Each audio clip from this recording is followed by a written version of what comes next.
Olá pessoal, tudo bem? Eu sou a professora Vanessa Novaes e hoje nós vamos estudar a anatomia do intestino utilizando órgãos verdadeiros e também um aplicativo 3D para você entender melhor como é que se divide o intestino. Eu já começo te dizendo uma coisa interessante. Você sabia que da boca até o ânus nós temos cerca de 4,5 metros de tubo digestivo, que a gente chama de TGI?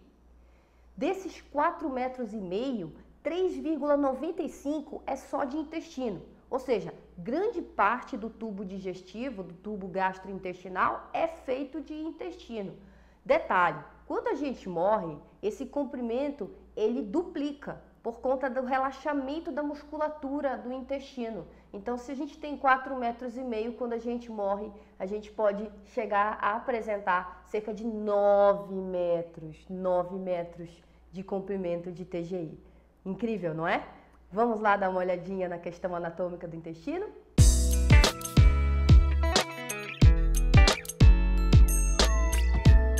Bom, aqui, galera, vou botar tudo junto aqui para vocês observar. Isso aqui que você tá vendo é o intestino. É óbvio que o intestino ele é muito maior numa pessoa falecida, porque a musculatura, principalmente a musculatura longitudinal, tá todo relaxado. Então acaba que o comprimento do intestino ele acaba sendo o dobro de uma pessoa viva, porque relaxam as musculaturas e aí acaba realmente ficando bem maior do que uma pessoa viva, tá? Então esse aqui é o intestino, mas ele tá aumentado, óbvio, né? Porque tá relaxado, a musculatura tá toda relaxada.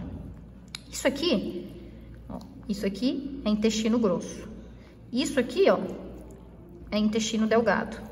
Tudo isso aqui que você tá vendo é intestino delgado. Isso aqui é intestino delgado. Aí você pensa, mas onde é que tá o tubo? O tubo é isso aqui, tá? Ó, esse é o tubo. Isso aqui é o intestino delgado. Isso que você tá vendo aqui é o mesentério. É tecido conjuntivo que tem como principal função segurar o intestino no local onde ele tem que ficar para que não tenha movimentos e modificações na localização do intestino. Então, uma das funções do tecido conjuntivo propriamente dito, que é esse aqui, é de manter as vísceras nos seus devidos lugares. Então, aqui o que a gente observa é o mesentério e é importante para a fixação do intestino delgado. Depois do intestino delgado, a gente vai ter a comunicação do intestino delgado com o intestino grosso. E essa comunicação vai acontecer aqui. Aqui é a junção iliocecal, onde o intestino delgado se comunica com o intestino grosso. Então, se aqui é a junção iliocecal, aqui é o ceco, a parte inicial do intestino grosso. Inclusive, ó, aqui a gente consegue ver, aqui, ó, o apêndice. Aqui a gente consegue ver o apêndice. Então, esse aqui é o intestino grosso. Diferença do intestino grosso em relação ao intestino delgado. Olha como a gente consegue observar umas bolinhas de gordura associadas ao intestino grosso. Isso aqui são os apêndices omentais. Isso aqui é gordura grudado no intestino grosso. A gente observa muitos, ó. São os apêndices omentais do intestino grosso. Então é uma forma muito boa da gente identificar. E aqui a gente observa também a presença das saculações, né, da parede. Fora que a gente também consegue observar a tênia, né? Que é essa linha aqui lisa, ó, que acompanha o intestino grosso. Olha a tênia. Bom, pessoal, aqui vocês estão vendo todo o sistema digestório, mas nós vamos tirar aqui o esqueleto e também vamos ignorar essa parte de cima do sistema digestório e vamos olhar aqui para baixo, ó. Tudo isso que você está vendo aqui, ó, é o que a gente chama de intestino. O intestino, ele é dividido em intestino grosso, que é esse aqui, ó, mais externo, que a gente está vendo, e intestino delgado, que é esse aqui que a gente vê aqui dentro, ó. Aí que realmente, olhando macroscopicamente, ele é mais delgado mesmo do que o intestino grosso. Bom, vamos começar com o intestino delgado, na ordem que o alimento chega no intestino, e depois nós vamos falar do intestino grosso, que é a última parte que o alimento chega ali no TGI. Vamos lá. Primeira coisa que a gente tem para falar do intestino delgado é que ele tem cerca aí de... Ele é dividido em 3 partes, tá? Nós temos o duodeno, o jejuno e o íleo. Para você ver todas as partes do intestino, eu vou tirar aqui o intestino grosso para você olhar somente o intestino delgado. Vamos lá, tirando um pouquinho da minha frente aqui para não atrapalhar a visão. Pronto, ó, aqui você está vendo o estômago. Então, saindo do estômago, a gente vai encontrar aqui o duodeno, que é a primeira parte do intestino delgado. O intestino delgado é dividido em duodeno, jejuno e íleo, nessa ordem, na ordem que o alimento trafega ali pelo intestino delgado. Então, primeiro o alimento chega aqui, que é cerca de 25 centímetros de duodeno, e todo o restante de jejuno e íleo é cerca de 260 centímetros, pensando sempre numa pessoa viva, tá? Bom, então aqui ó, a gente vai chamar de duodeno. O que o duodeno tem de interessante? É que o duodeno é a porção inicial do intestino delgado que entra em contato com o suco pancreático, aqui o pâncreas, ó, só a cabecinha do pâncreas aqui, entra em contato com o suco pancreático e entra em contato também com a bile, olha aqui a vesícula biliar aqui. A vesícula biliar e o fígado mandam bile por esse ducto verdinho aqui, que a gente consegue ver aqui, ó. Eu vou tirar aqui o pâncreas da minha frente, tá? E aí a gente consegue ver aqui, ó. Pronto, ó. Acho que eu vou inclinar mais um pouquinho, tá aqui, ó. Aqui é um ducto que tá vindo lá do fígado e da vesícula biliar, levando bile pro duodeno. E aqui é o ducto pancreático, levando suco pancreático para o duodeno. Então, o duodeno ele recebe suco pancreático e bile.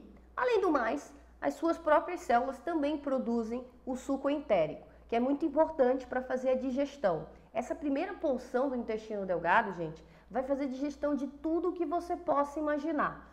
De DNA, de RNA, de proteína, de gordura, de açúcar, de tudo que você possa imaginar, porque existem aqui uma série de enzimas capazes de digerir praticamente tudo que você come, tá? Se eu cortar aqui o duodeno, ó, e você olhar lá dentro, você vai ver duas perfurações duodenais aqui, ó. A papila menor, de onde desemboca o suco pancreático acessório, e aqui então o ducto pancreático acessório, então aqui vai sair o suco pancreático. E aqui desemboca o ducto pancreático principal junto com o ducto colédoco, que está levando o bile, né, do fígado, da vesícula biliar em direção ao duodeno. E esse aqui seria a papila maior duodenal. Essas duas papilas, então, vão ajudar a desembocar todo o suco pancreático e toda a bile produzida ali pelo fígado e pelo pâncreas, tudo bem? E aqui o alimento vai entrar em contato com essas substâncias. Quando você olha para a parede do duodeno, você vê que ela é toda amassadinha. Isso aqui a gente chama de vilosidades. As vilosidades são muito importantes para aumentar a área de contato do alimento com o intestino, pois as próximas porções intestinais, elas são especializadas na absorção desses nutrientes. Então, nessa porção inicial aqui, a gente vai fazer a digestão, vai quebrar substâncias e partículas menores, e as próximas porções, basicamente, a gente vai absorver aqueles nutrientes que foram digeridos. Tudo bem? O duodeno ele é dividido, ele tem uma parte mais dilatada, a gente chama de ampola duodenal, e tem uma parte descendente, né? Então, é a parte descendente do duodeno, uma parte horizontal aqui, e bem aqui a gente vai encontrar uma flexura, ó. Tá vendo que ele vai lá em cima e depois desce? A gente chama isso aqui de flexura duodeno jejunal. Por que duodeno jejunal? Porque depois que acaba a flexura, a partir daqui, ó, a gente já está no jejum, já saímos do duodeno. E aí o jejuno e o íleo, basicamente o que vai acontecer aqui é absorção, né? Então aqui o alimento que foi digerido será absorvido. Alimento que foi digerido no estômago, na boca, no duodeno, eles serão absorvidos aqui, vão cair na corrente sanguínea ou na circulação linfática, se for gordura, né? Bom, quando a gente olha isso aqui, a gente fica meio sem saber o que é jejuno e o que é íleo aqui. Basicamente, galera, por uma questão anatômica, a região superior, tá, esquerda é o jejuno, tá? Então a porção superior esquerda é o jejuno e a porção inferior direita é íleo. Então a gente não consegue ver anatomicamente essa diferença, mas você consegue imaginar onde está um e outro pela localização anatômica. Muito bem, quando o íleo desemboca no intestino grosso, que é bem aqui, ó. Vocês conseguem ver? Deixa eu tirar aqui o ilho da minha frente, pronto. Ó, bem aqui acaba o intestino delgado e a gente adentra aqui, ó, no intestino grosso. Essa junção aqui a gente chama de junção iliocecal. Por quê? Porque isso aqui é ilho e isso aqui é uma parte do intestino grosso chamado de ceco, que é a parte inicial do intestino grosso, tá? Então aqui seria a junção iliocecal. Vou cortar um pouquinho aqui o ceco para você ver lá dentro. Pronto, ó. Então bem aqui é a junção iliocecal. E essa porção aqui é o que a gente chama de ceco. No ceco, a gente observa aqui atrás, ó, vou girar um pouquinho, ó, a gente observa a presença do apêndice, tá? Que é um órgão vestigial que antigamente moravam bactérias para fazer digestão de celulose para a gente, quando a gente era herbívoro, mas hoje em dia, como a gente não é mais herbívoro, ele é um órgão que tem uma função imunológica muito fraca e secundária, mas existe. Mas a gente consegue viver tranquilamente sem um apêndice. Aí você pode pensar, mas professora, se o apêndice não serve para nada, por que a apendicite pode ficar grave? Porque o apêndice, quando ele rompe, ele inflama. Se ele romper, se não for feita a cirurgia de retirada e ele romper, o que tem aqui são fezes. Então as fezes vão sair de dentro do intestino grosso e vão sair e infeccionar toda a região abdominal, porque fezes têm bactérias. Então o que acontece aí é uma infecção generalizada e o indivíduo morre, né? Então é por isso que a apendicite é grave se não for feito a retirada imediata do apêndice, beleza? Muito bem. Vamos continuar aqui agora do intestino grosso. O intestino grosso, ele, assim como o intestino delgado, ele é feito para absorção de coisas, tá? O intestino delgado absorve nutrientes e água. O intestino grosso também é capaz de absorver tudo isso, mas principalmente o intestino grosso vai absorver água e eletrólitos, sódio, potássio, cálcio, fosfato, essas coisas todas, tá? Então, tanto o intestino grosso quanto o intestino delgado, eles foram feitos para absorver nutrientes, água e eletrólitos que a gente consome na alimentação. E aí, enquanto e aí aqui a gente chama de quilo, tá? A gente não chama mais de bolo alimentar. Bolo alimentar é na boca. Quando atinge o estômago e intestino delgado, a gente vai chamar de quimo. E quando chega no intestino grosso, a gente já chama o alimento de quilo. O quilo que está aqui, ele está na fase líquida. Só que ao longo do trajeto dele pelo intestino grosso, quando ele chega no final, aqui ele já está sólido, tá? Então as fezes já estão prontas para serem liberadas, né? Para a evacuação acontecer. Então, à medida que eles vão passando aqui, eles vão encontrando diferentes regiões do intestino grosso. Então, aqui a gente chama de ceco, subindo aqui, colo ascendente. Aí, bem aqui tem uma curva, ó. Como está na direção do fígado, que fica bem aqui, então a gente chama isso aqui de flexura hepática ou flexura direita, que está no lado direito. Aí, o cólon que atravessa aqui, a gente chama de cólon transverso. E bem aqui a gente tem outra flexura, ó, outra curvatura. Como bem aqui atrás é o baço, bem aqui, então aqui a gente pode chamar isso aqui de flexura esquerda ou flexura esplênica.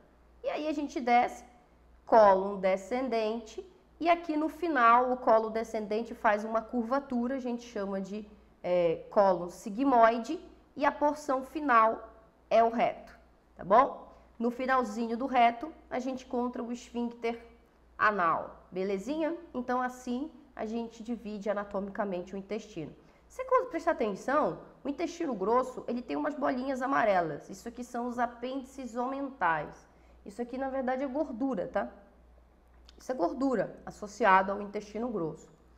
E essa linhazinha, bem característica do intestino grosso, a gente chama de tenha. Uma coisa interessante é que se você é uma pessoa que não bebe muita água, o teu corpo, ele está precisando economizar água. E uma das formas de economizar água é absorver o máximo de água possível no intestino grosso e no intestino delgado. Isso faz com que tuas fezes, que estão aqui, ó, no intestino grosso, elas percam mais água do que o normal. Então, normalmente aí as fezes elas têm aí cerca de 100 ml de água quando a gente evacua. Mas se você bebe menos água, o teu corpo precisa economizar água, então ele não vai deixar 100 ml de água nas fezes. ele vai absorver um pouquinho mais, fazendo com que as fezes fiquem super secas no intestino grosso. E isso vai dificultar muito a tua evacuação. Muitas vezes vai até machucar a parede do reto, causando sangramentos, tá?